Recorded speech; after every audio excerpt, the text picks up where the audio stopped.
Welcome back sa ating channel. Naging mainit nga sa hindi umano sa mundo ng social media.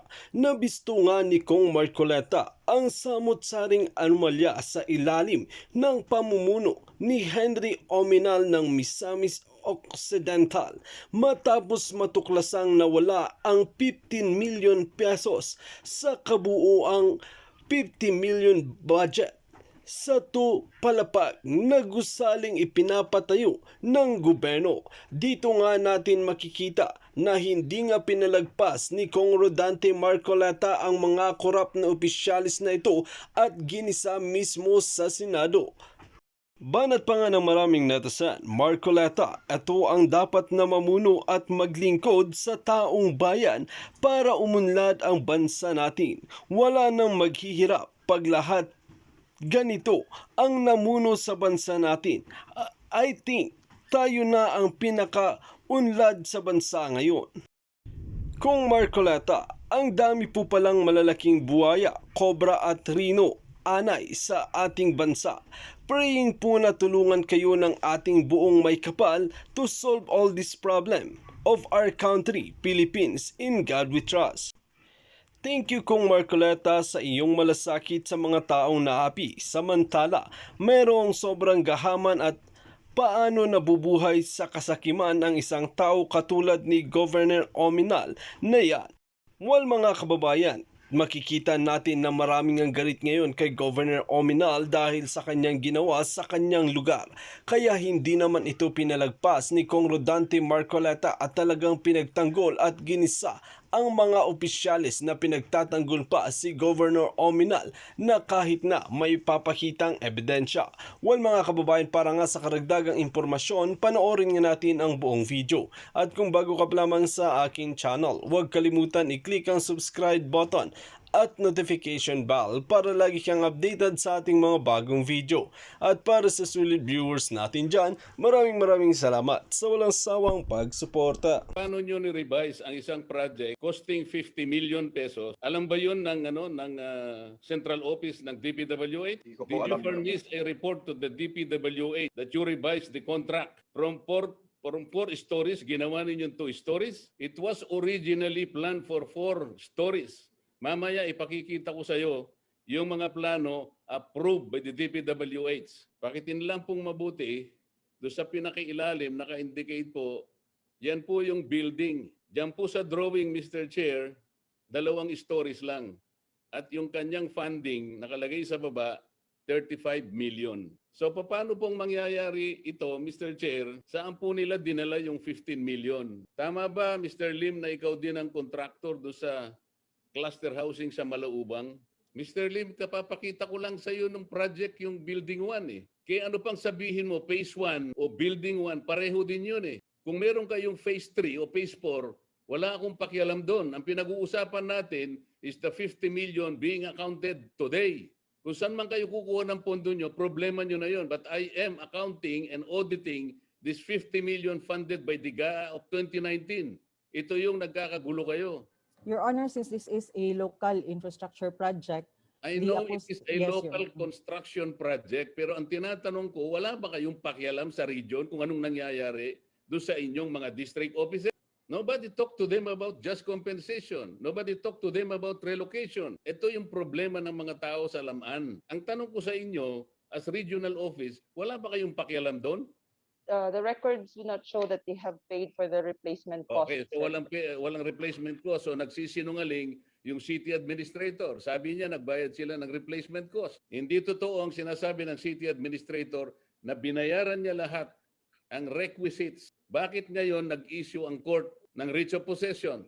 So, hindi lahat dineposit yung requirement ng expropriation. The writ of possession is invalid dahil hindi binayaran yung 2. At yung nagbayad naman na isa, kulang ang binayad niya because that is not the current zonal value. If he is present. Any representative of Alpha and Omega Construction, please identify yourself, please. Good afternoon po, Your Honor. Alexander Lim po. What is your name, sir? Alexander Lim po, Your Honor.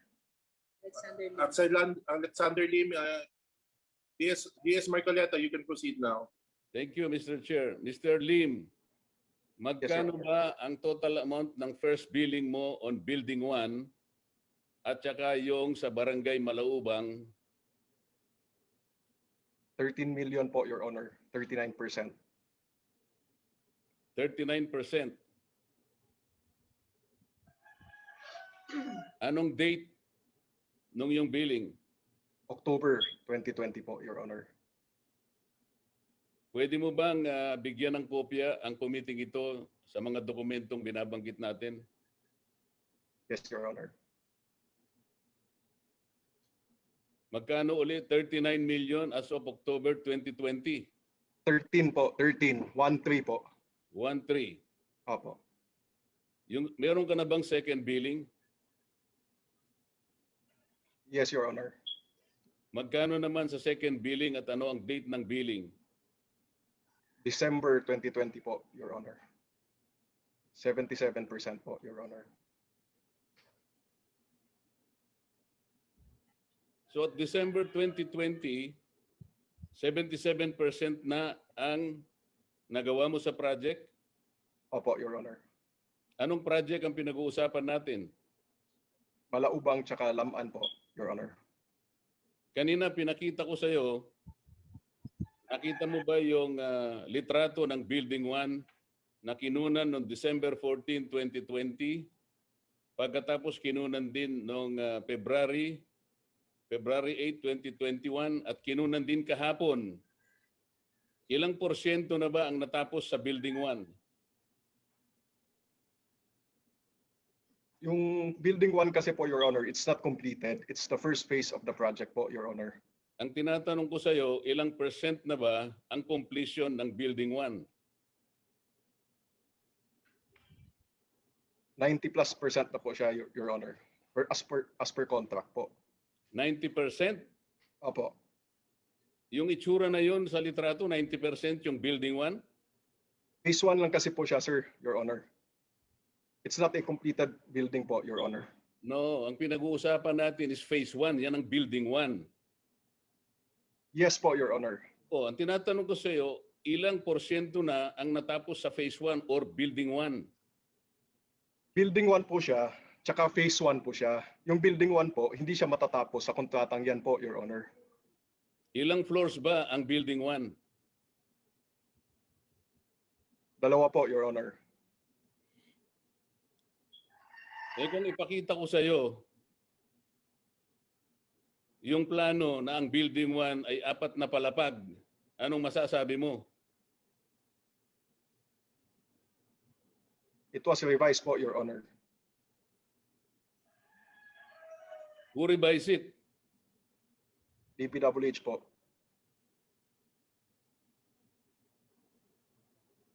Paano nyo ni-revise ang isang project costing 50 million pesos? Alam ba yun ng central office ng DPWH?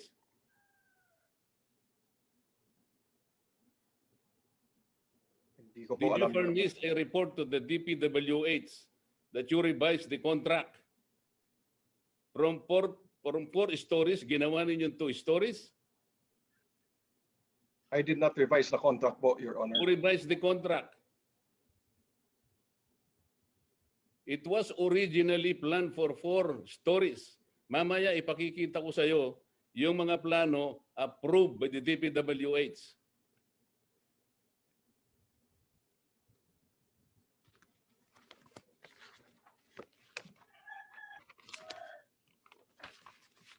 Mr. Chair, may I confront Mr. Lim of another PCMA report dated January 31, 2021. Do not be confused, Mr. Lim. Yung unang PCMA report was dated 31, 2020. Allegedly, yung project mo was already 71.36% at that time. Itong isang ito, I will show you slide 7. Pakitingnan na nga po natin ang slide 7, Mr. Chair. Okay, please proceed. Slide 7, please.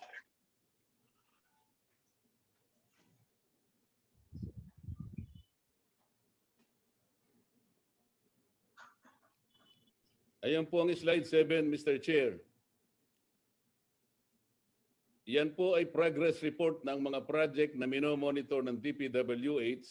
Sa page 79 po, nakalagay dyan that as of May 21, 2020, yung project po na pinag-uusapan natin, Mr. Chair, is 100% complete. Paano nangyari yun, Mr. Lim? Nung nakaraang hearing, ang sabi mo sa akin, nakapag-umpisa ka lang sa project May 2020, hindi ba? The last hearing, when I asked you when the actual construction of the project start, ang sabi mo, nakapag-start ka lang May 2020 because at that time, hindi pa preparado ang area, hindi ba? Sinabi mo? Tama po, Your Honor. Okay, ngayon, nung mag-umpisa ka ng May Yes. 2020, kauumpisa mo lang. Pag-mute, attorney, pag-unmute, I can stop. Mr. Chair? Hello? Please continue. DS Marcoleta, interruption lang. You can In proceed. this PCMA report dated January 31, 2020, nakalagay po rito, Mr. Chair, as of May 21, 2020, 100% na pong tapos ang project. Paano nangyari ito, Mr. Lim? Kauumpisa mo pa lang, 100% complete na ba? I did not make that report po, Your Honor. Alam ko, sapagkat ito ay report ng DPWH. Sa makatwid, ang nire-report ng DPWH ay hindi totoo. Tama? Kasi sabi mo, nag-umpisa ka lang noong May 2020. Ang sabi naman ng DPWH, sa report na ito, 100% na ang project mo. Okay. Masusuyod naman natin lahat yan, Mr. Lim. It was also established during the last hearing, Mr. Chair, ang sabi nila ay yung building 1 is 50 million pesos funded by the GAA. If that is so, Mr. Chair, bakit naman yung billboard na nakatabi dyan sa building 1, ang nakalagay po ay 35 million lang? Slide 8, please. Tingnan po ninyo yung billboard, Mr. Chair. Ayan po. Pakitin lang pong mabuti, doon sa pinakailalim, naka-indicate po, yan po yung building. Diyan po sa drawing, Mr. Chair, 2 stories lang. At yung kanyang funding, nakalagay sa baba, 35 million. So paano pong mangyayari ito, Mr. Chair? Saan po nila dinala yung 15 million? Tama ba, Mr. Lim, na ikaw din ang contractor doon sa cluster housing sa Malaubang? Tama po, Your Honor. At yung budget ng Malaubang is 15 million, tama? Tama po, Your Honor.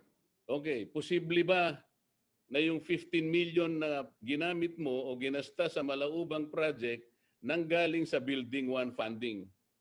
Tama? It was a Posible ba? cluster, when it was bidded po, Your Honor, it was a cluster of sites. It was already mentioned that 35 million is for Laman, while 15 million is for Malaubang po, Your Honor. Okay. So considering na pareho naman silang project sapagkat isang pinanggalingan na pondo, sa makatwid, hindi 100% complete ang project. Tama? Ikaw ba naniniwala na 100% complete na ang project as we speak today? Can you confirm that the project is 100% complete today as we speak? As per contract po, Your Honor, substantially completed na po tayo, Your Honor. Mr. Lim, kapapakita ko lang sa iyo ng project yung Building 1 eh. Kaya ano pang sabihin mo, Phase 1 o Building 1, pareho din yun eh. Kung meron kayong Phase 3 o Phase 4, wala akong pakialam doon. Ang pinag-uusapan natin is the 50 million being accounted today. Kung saan man kayo kukuha ng pondo nyo, problema nyo na yun. But I am accounting and auditing this 50 million funded by the GA of 2019. Ito yung nagkakagulo kayo. May I go now, Mr. Chair, to the DPWH? I want to ask any representative from the DPWH Central Office, please. Meron po bang representative ng DPWH Central Office? Meron ba? Wala po. Region 10, Regional Director. Region 10. Good afternoon. Good afternoon, Mr. Chair. Who is the representative of the DPWH in Region 10? Good afternoon. I'm Attorney Chiki Tamala of DPWH Region 10. Ano po kayo, Ms. Tamala? I'm the legal officer of Region 10, sir. Wala ba yung regional director ng DPWH? Kasi po I was technically I am not about to ask you about the legal issues concerning this. Ang technicality mo pinag-uusapan nito. For example, I'd like to ask whether DPWH authorized the District Engineering Office in Tangub City to implement and eventually supervise the construction of this project on private property. Did you authorize the District Engineering Office of Tangub City? There was no authorization, Your Honor. This is a project of the district office, and the regional office has no involvement in the acquisition of the right-of-way. Wala kayong control as a regional office? You do not monitor, you do not supervise whether or not the area over which the buildings will be constructed is private property? We have no... Wala as far kayong as the right-of-way doon? Your Honor, as far as the right-of-way acquisition is concerned, the authority of the regional director is limited to the acquisition based on like the payment of compensation. But as regards this particular project where the acquisition of the right-of-way is handled by the local government, the regional office has no control over the project site, Your Honor. I'm not saying you're controlling, but I think you can monitor whether or not there is payment of just compensation. Kasi ang pinag-uusapan natin, private property ang pinag-tayuan ng building. Yes, Your Honor. So did you not check whether there was payment just compensation of the private property? Like I said, Your Honor, the approval, the authority of the regional director is only when the in the approval of the contract or the deed of sale for the payment of just compensation. However, as regards the monitoring of whether there was already acquisition of the property, it is Okay, but did within you the... at least ask for documents whether there were contracts to purchase those private properties? Did you ask for documents? It is already incumbent upon the implementing office, Your Honor, to monitor the acquisition. Wala nga kayong acquisition eh. You did not even check. The implementing office, the District Engineering Office of Tangub City, did not even pay or relocate the residents whose lots were expropriated. Did you not ask them whether or not they were paid just compensation? Your Honor, since this is a local infrastructure project, I know it is a Yes, Your local Honor. construction project, pero ang tinatanong ko, wala ba kayong pakialam sa region kung anong nangyayari doon sa inyong mga district offices?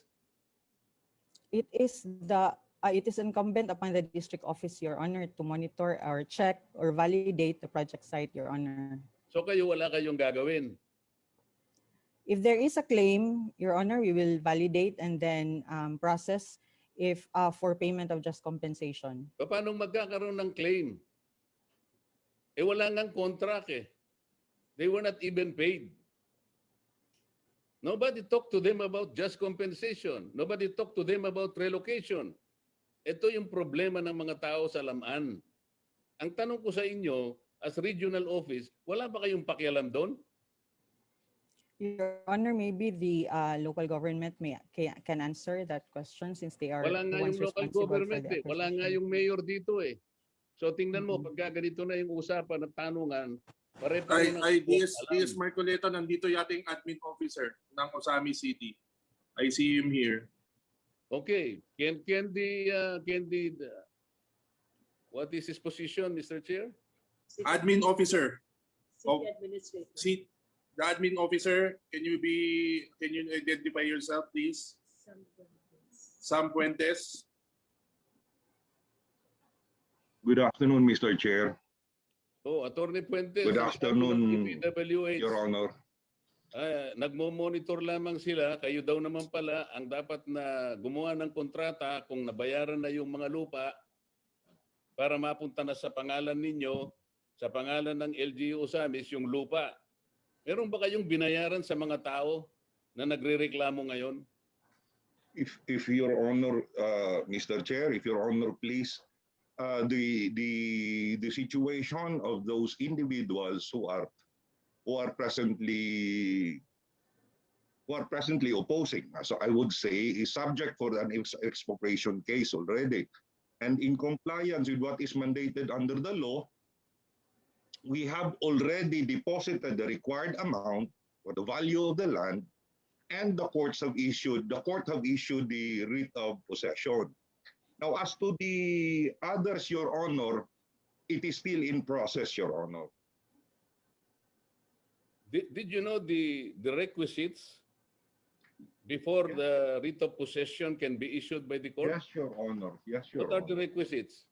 Upon filing, Your Honor, upon filing of the writ, Your Honor, upon filing of the complaint, Your Honor, we are mandated to deposit 100% of the value of the land.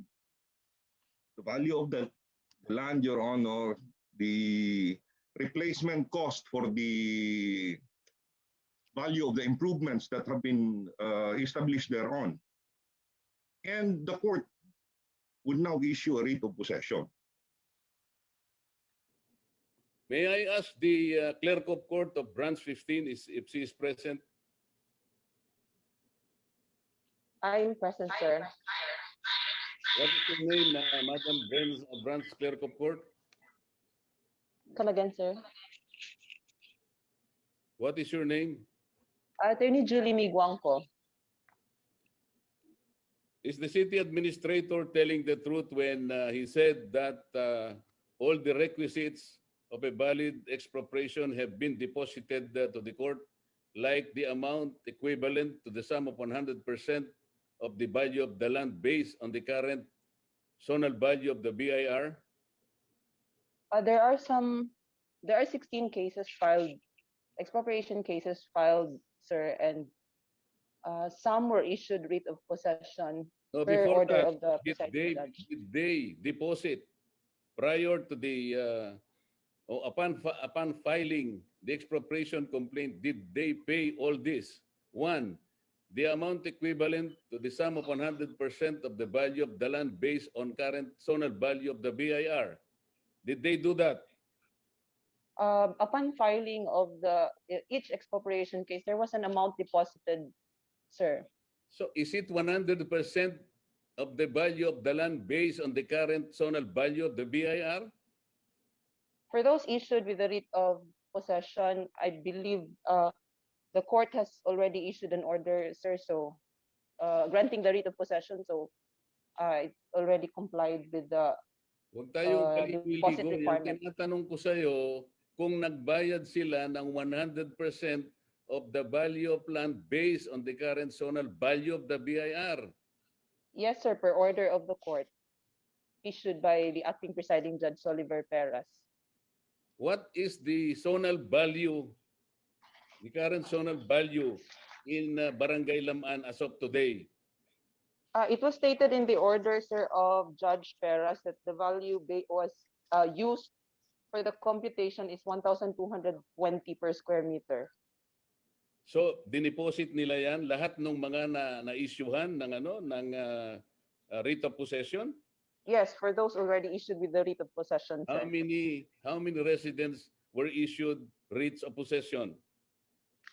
Number of cases, sir, already issued the writ of possession, 1, 2, 3, 4, 5, 6, 7, 8. 8 cases, sir. Okay, lahat ng ito sinasabi mo na yung zonal value 1,200 at the time of the issuance of writ of possession. Yes, sir, as shown in the 1,200. order. 1,220 as indicated in the order. That is not the current zonal value of the BIR at the time of the issuance of writ of possession. I will ask the BIR present today kung totoo yung 1,200. I believe the current zonal value at the time of the writ of possession is at least 7,500 pesos. For your information, Madam. Number 2, the replacement cost of the current market value of improvement. Magkano ang binayad nila per writ of possession issued? Alam mo? The records do not show that they have paid for the replacement cost. Okay, so walang replacement cost. So nagsisinungaling yung city administrator. Sabi niya nagbayad sila ng replacement cost. Oh, number 3, the current market value of crops and trees within the property determined by government, financial institution, and independent property appraiser. Binayaran din ba yung mga yan kung mayroong naapektuhang mga crops, shrubs, or trees? Does your record contain this information? Our records do not show those information. Okay, wala sir. rin. So, ang lumalabas sa testimony mo, Madam Clerk of Court, ang binayad lang nila is 1,200 per square meter. Samantalang ang current value ngayon at the time of the issuance of writ of possession is at least 7,500 pesos. Well mga kababayan, matatandaan natin na kung si Cong Mârcoleta ang nagsasalita ay talagang pinag-aaralan muna ito bago ito bigkasin. Kaya naman ang 15 milyon na nawawala sa budget na 50 milyon sa pinagawa ni Gov.Oaminal Henry ay tila bistado nga. Dapat nga itong imbestigahan at ikulong ang dapat ikulong kung mapapatunayan na kurap nga ito at ibalik ang pera ng kaban ng bayan. Well mga kababayan, kung kayo ang tatanungin, ano ang inyong mga opinyon? Just comment below sa ating comment section at ating pag-uusapan.